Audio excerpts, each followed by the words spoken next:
Well, we'll go on the road this week against a very good opponent in Michigan. Excited about the opportunity, and certainly, we'll have to play very good football. This is a great and historic rivalry that we'll be playing this Saturday. So let's get that out of the way right away so we don't have to answer any more questions about this rivalry. We're excited about the game, excited about playing it. This will be decided by the players on the field and the preparation that goes along with it, so we can stick to that and dispense with the nonsense. So we're excited about it. We think the opener for us was an opportunity for really good preparation for a lot of young players, guys that got opportunities to play for the first time. We were able to achieve a number of things offensively in Tommy Rees's first start in a year where he got into the game, deep into the game. Some over 4 or 5 running backs playing in the game, a number of receivers. So a lot of players played in the game is my point. Now we need to build on that going into this matchup against Michigan. A very talented team. Brady does a great job, as you know. A team that, I don't know the numbers particularly. I don't know if they've lost at home since he's been the head coach there. Led by, Devin Gardner. He's done a nice job. He reminds me of Randall Cunningham back there. He can throw it. He's tall. He's athletic. Runs the ball very well. Jeremy Gallen, he's wearing, number 21. I think we all know what that means. He's an outstanding wide receiver, big-time playmaker, outstanding tight end. And Funchess, he's got great size, can go up and get the football. Number of running backs led by Toussaint, who's a veteran, and obviously one of the best, if not the best, offensive linemen, and Taylor Lewan on the offensive line. So, a lot of offensive players, great depth, and they utilize their weapons. Defensively, they do a lot of things. They'll bring pressures. They give you multiple looks. They're difficult to defend. Obviously, Jabril Black is a guy that I'm very familiar with. Outstanding player out of Cincinnati of Ohio. He's a very active defensive lineman. Again, a guy that's played a lot of football for him. Gordon, outstanding backer, and they just play hard. They're very active. They're very good tacklers in the back end of the defense, and like I said, they create a lot of different looks for you defensively. So, be a great matchup. We were there 2 years ago, and obviously very disappointed in the outcome. It's a great atmosphere. Should be a great college football game. So, with that, I'll open up to questions.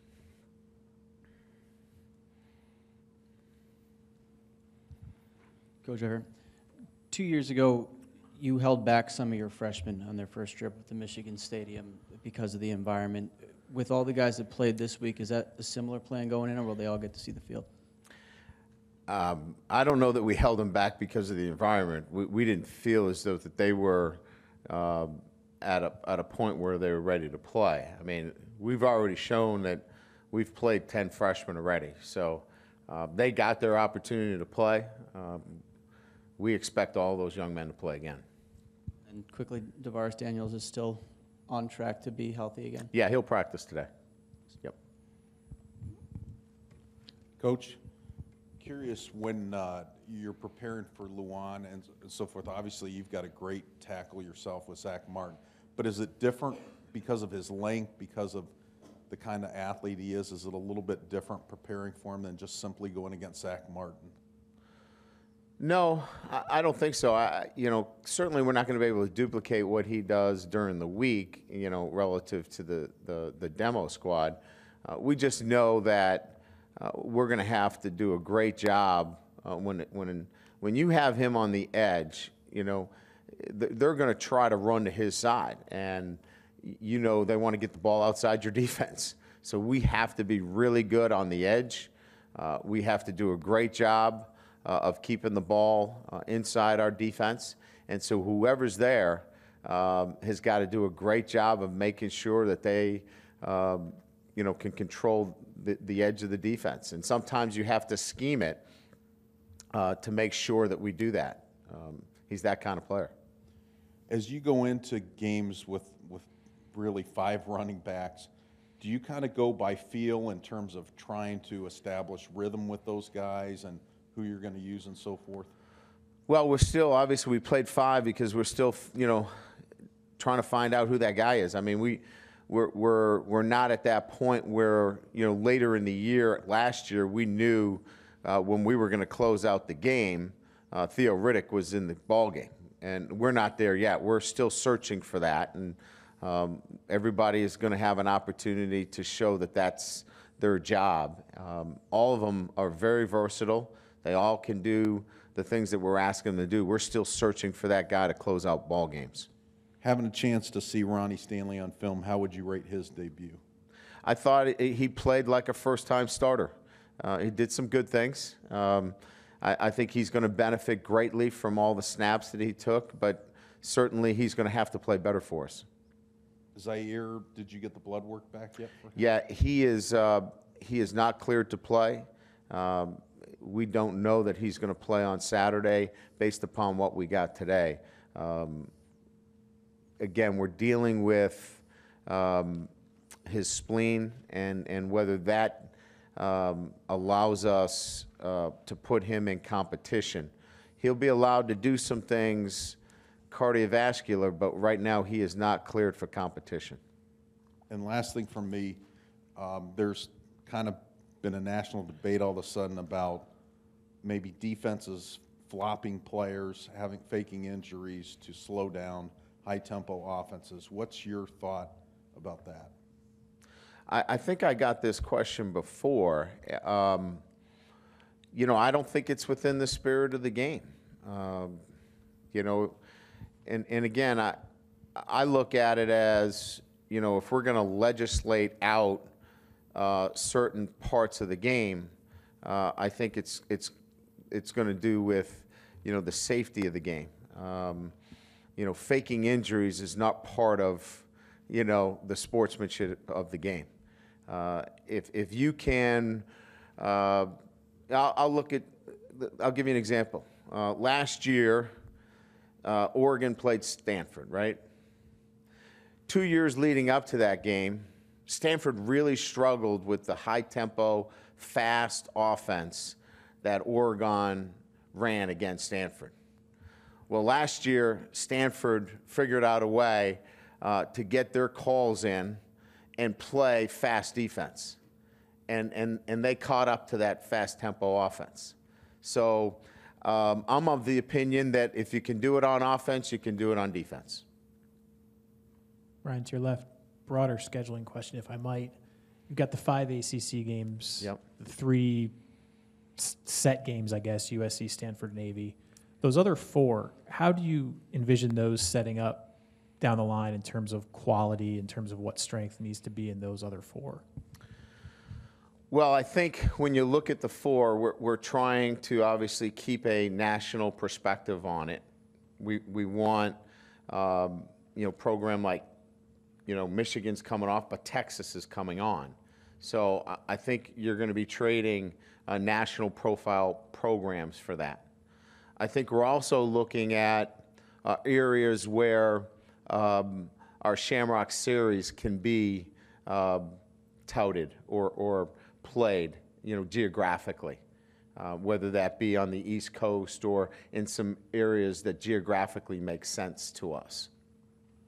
And then I think finally, where we can bring this schedule together in balance and still give us the quality schedule that when the committee looks at a schedule in whole and decides who are those 4 or maybe down the road 8 teams relative to playoffs, that they can look at our schedule and say, that's a deserving schedule. So we have to balance all of those things together. You may have just answered this, but is the working belief between you and Jack and everybody else that strength of schedule winds up being the difference maker in the playoffs probably? Yes, for us it does.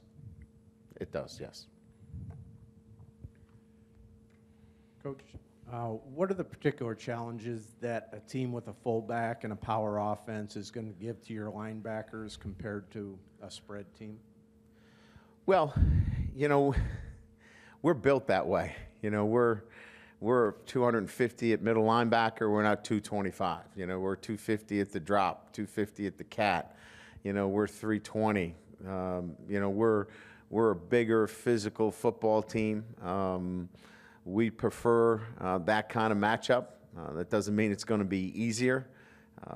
You know, you look at our matchup against Stanford, and you look at it, you know, even against, you know, Pittsburgh last year that, you know, Coach Chris brought in a Wisconsin-like, you know, prototypical kind of offensive structure. Those teams that are big and physical, you know, that's how we're built. You know, we're built for those physical games. Though we played Oklahoma last year when they spread it out and went no back, and I thought we played very well. We can adapt, but we are structured physically to play that style of football. So we're certainly in a position where we don't feel we go into this week and feel like we're undermanned. And in his first real extended playing time, Jarrett Grace, in the rotation, how did he grade out in that rotation? He played well. He played well at the linebacker position. There are a lot of things within the Temple offense that put the Mike linebacker in, you know, he's always in double jeopardy, if you will, with some run-pass reads. And it's a tough position to play, but he did a very nice job for us. Brian, up here. The gap between your 3 junior running backs and your 2 freshmen, how wide is it, and what makes up that gap? It's too early to tell. I mean, we really, I think they all have things that they need to work on. I don't think we left the game going, you know, we know everything about all these guys. I think it's going to take some time for all of them to continue to work and continue to progress. Last year we had, you know, arguably, you know, 2 seniors, if you will, 2 experienced players. None of these guys have a lot of experience. So it's going to take us some time to kind of work through it. We've got some growing pains a little bit at the position, but they're all gifted players. But I think it's going to take us a little time as we grow, and we're willing to play them all, and we're willing to take all of them and their strengths and try to, you know, make it work at that position. How significant a performance was it for Chris Brown to go from a one-route guy to an every-down receiver on Saturday? Well, I think more than anything else, it's confidence at that position for him, is that when he's called upon that he's going to make a play and come up big for us. So, you know, again, it's a very competitive situation. There's a number of guys out there vying for playing time. And I think more than anything else is that when your number's called, you better make a play because there's another guy waiting for your chance. And I think that's probably the most significant, is that with the group of receivers that we have out there, they're all fighting for the next snap and the next play. It's pretty hot competition right now. With Lewis, I'm sure he was double-teamed a ton last year too. I would imagine that frequency would increase even more so this year. How do you feel like he dealt with that Saturday? Not that I'm in a position, but I imagine that would be fairly frustrating as a game goes on.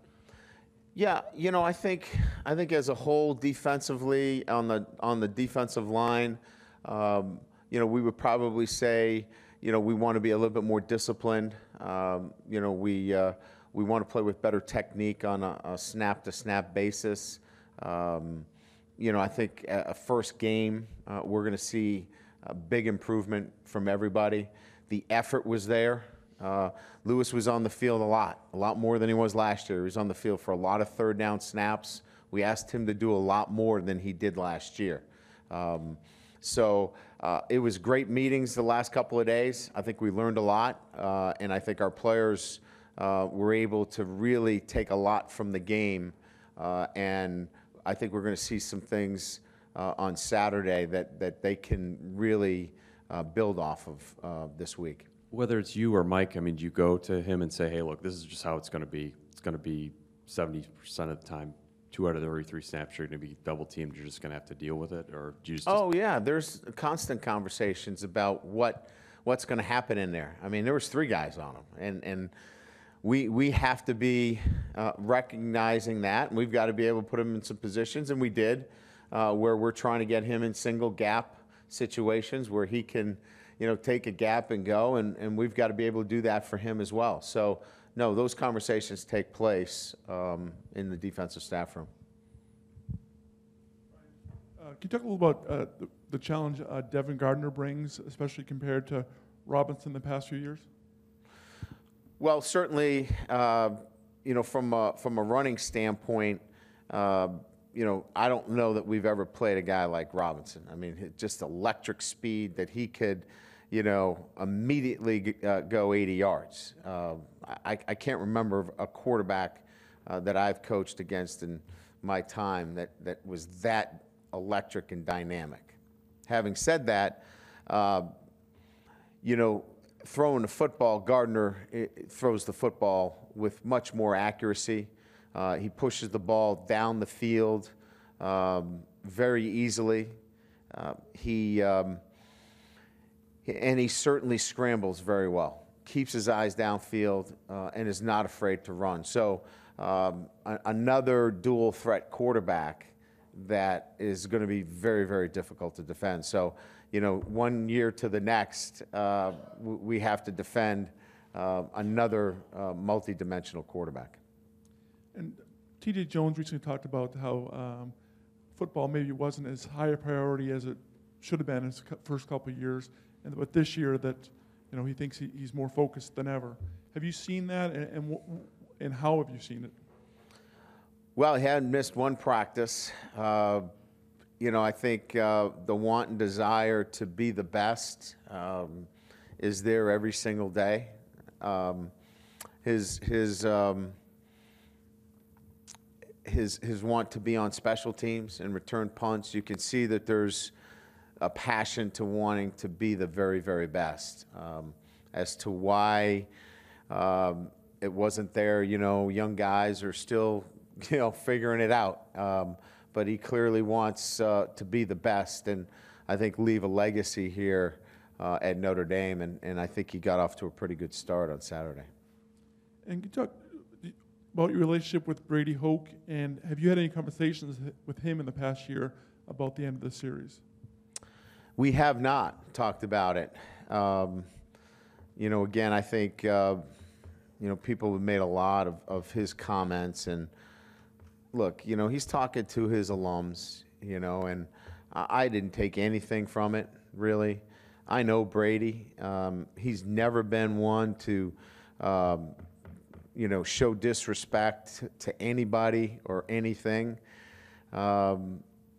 It's really, for me, about 2 programs that share a border that it makes sense to play. I get that. It's just there's so many complexities with our schedule and our agreement with the ACC that it's difficult and frustrating. I can see the frustration that would be there. But he's a first-class guy. I know him from our time way back. He was at Grand Valley State and Ball State. So, there's nothing there other than he's done a great job at Michigan, and I know he wants to continue to play Notre Dame, and we'd like to oblige him, but it's right now it's difficult with the commitments that we have. Brian, in the middle, procedurally, how did the transition in offensive play calling go on Saturday? Like I said, I called all of the touchdowns. Chuck called all of the stalled drives. So procedurally, I thought very well. No, it was very clean. you know, didn't expect to have any issues there, and was very pleased. I thought Chuck called a very good game. There were a couple of things that I thought were outstanding. The one sack that we did have, I thought he managed that situation very well. If you remember, we were second and 15. We got half of it back. We then got him to jump offside. Subsequently got it down to a 3rd and 1. You know, things like that. I take, you know, full notice of how to play call those situations out where, you know, an inexperienced play caller, it's 2nd and 15, let's chuck it, now it's 3rd and 15. But, you know, that's just a small indication of, you know, his experience and being on the same page with him, is that he managed the 2nd 15 down to a 3rd and 1. And so, yeah, it's seamless, and expect it to be that way all year. When's the last time you didn't call plays on game day? It's 23 years. Is there, I mean, I'm sure there's always a constant open line of communication, so, I mean, you're exchanging ideas, but is there a temptation, just having done it for so long, to say, hey, don't do this? Or is it more just, hey, think about this? No, we're working off of a play sheet and a call sheet that we construct during the week, and our columns, you know, are, you know, down and distance and openers and field positions. So, you know, it's not like there's 36 calls in there. There's 4 or 5 calls, and I'm generally saying, let's keep it on the ground. You know, let's burn some clock here. You know what I mean? Let's push the ball vertically. More general terms. Let's get a screen in here. Let's not forget about getting the ball at TJ. You know, those kind of big picture things, more so than let's you know, let's run guard pull here. You know, I'm not getting into that. More bigger picture things. Thank you. Yeah. Brian, what were your impressions of Carlisle's debut for your guys, and how big a factor do you think he can be? I thought he started off well. Obviously, you know, got the ball outside the defense early on and showed some good acceleration. I thought he ran the ball inside hard without any hesitation at all. You know, again, as the question was asked earlier, I think, you know, let's be patient with these guys. It's going to take some time. He hasn't played in a couple of years. All these guys are really new at the position, in the sense that they just need more time, you know, and I think they're all accomplished. They're all going to be really good players for us. It's just going to take us some time, but I thought he got off to a good start. They all have confidence that they can do the jobs that we're asking them to do, including Greg Bryant and Torian Folston. I thought they all went in there and showed that they can help us, but we're not going to answer the questions about who's 1, who's 2, who's 3, 4, 5. It's going to take us a few weeks before we get to that. Switching gears a little bit, recruiting-wise, do you find yourself competing directly with Michigan for a lot of kids still, or is the ACC move kind of underscore a broader territory for you guys? No, you know, again, when you're recruiting nationally, you're out. Michigan's going to be there in the recruiting process for us, but you know, we'll see. You know, we'll see the West Coast. We'll see, you know, the South. I mean, I don't know that, you know, Michigan shows up more than any one school because we're all over the country. It's a blend of virtually all the schools throughout the country. Thank you. Brian, Troy had a real good block on TJ's 51-yard run there. What kind of progression does that speak to for him?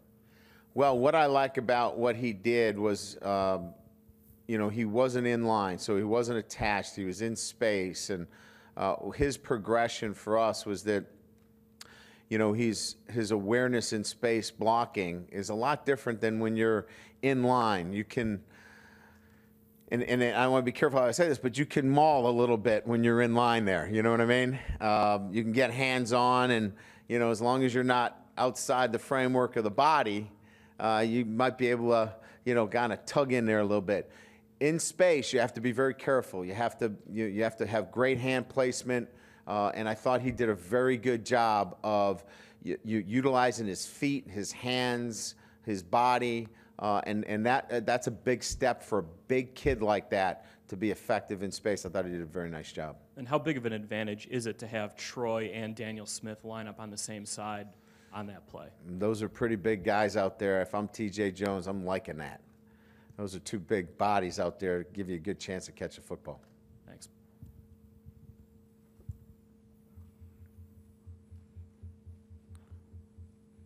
Yes. No, I didn't know if I was supposed to acknowledge you or, you know. After further evaluating the film, what did you see from Tommy again? You know, again, I would say that his strengths continue to be his strengths. Got us in the right place, except for one. Got us in the right protections. He threw the ball with great efficiency. I think his completion percentage was up in the 68, 69% completion percentage, and efficiency was up in the crazy numbers, 200 plus. That's where he needs to be. He's got to be that efficient because he's not going to be doing some of the other things. We want him to be a little bit more consistent in some other areas as we continue to develop. He's got to make a couple of the easier throws that are out there for him, and I think he will, and continue to progress on what he did this week, and that is when he's asked to put us in the right place, get us in the right place.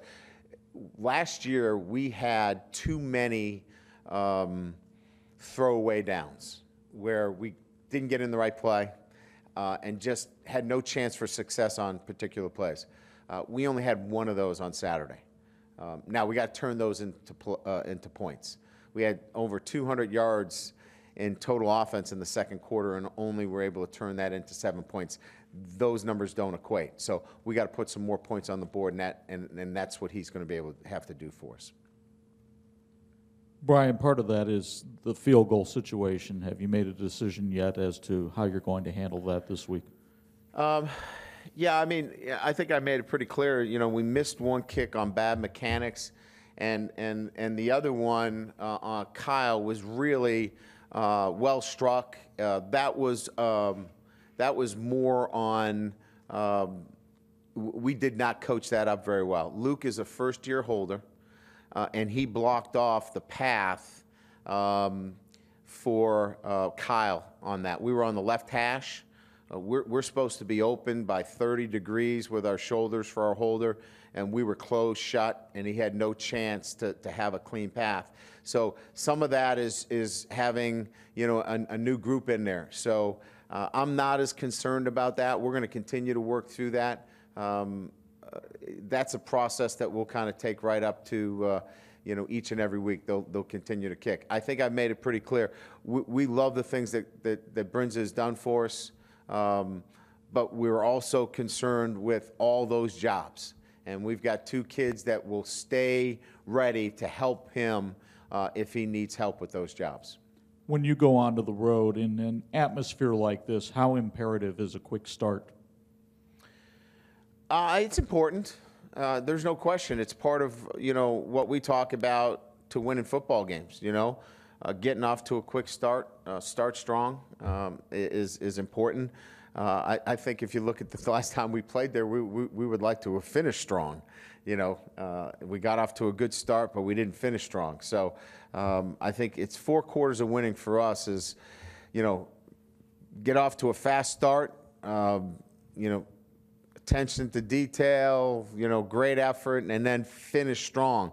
It's going to take 4 quarters. I think the numbers have suggested that a number of these games have only been decided by just a few points. And so it's going to require that fast start, but it's going to require, 4 quarters, in this kind of matchup.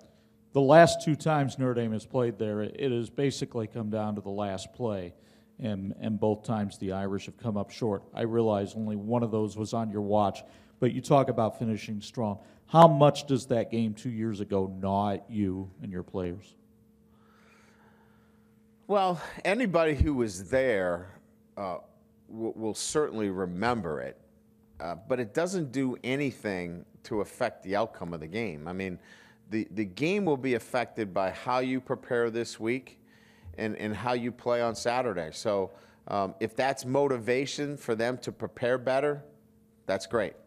If that's going to help them play better, that's great. But I think we all know it's still about the players preparing and not relying on past history. And our guys have been through it enough that they've been in those kinds of games before and under that environment. I think they understand how important it is to prepare the right way.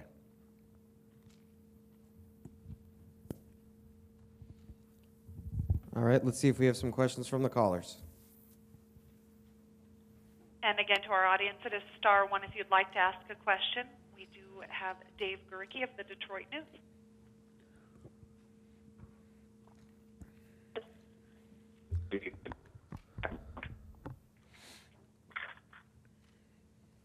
David, we were receiving some feedback from your line. Could you please ask your question again? Yes.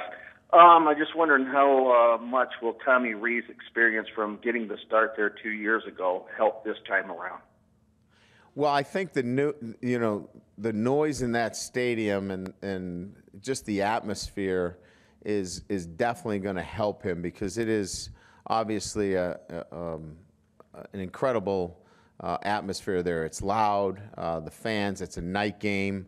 I think any time that you put a veteran quarterback in that situation, it has a calming effect to everybody because he's been through it. So there's no question that that's going to help in this instance. He's still going to have to play through that, but it definitely helps in this instance. Thanks. Next up, we have John Morosi of Fox Sports. Thanks, Coach. My question has to do with the way you were able to defend against Robinson last year. It seemed like a lot of the success was because you were able to keep him in the pocket. Is the recipe similar with Gardner because of his running ability as well? Well, the system of offense has changed a little bit. So the scheme up front is last year. Obviously some option, not as much this year. So there'll obviously be some similarities, but they're different players. So we'll have a little bit of a different plan. Thanks. And just one quick follow-up. Obviously, a lot of national intrigue in Lewan and Tuitt, both All-American type players. Do you think we'll probably see a fair amount of head-to-head as the day goes on, just because of obviously both being situated on the end there? Yes. I mean, obviously where we line up, Stephon plays a particular position, so they'll be matched up quite a bit on Saturday. But it really just depends on what our front calls are as to how much time he gets over him. Thanks, Brian. I appreciate it. Yep. And up next, we have a question from Sean Mealy of Irish Sports Daily. Coach, against Temple, you guys averaged over 10 yards on first down, which is a big step from what you guys averaged last year. Can you talk about it? Was that a focus in the offseason to do better on first down?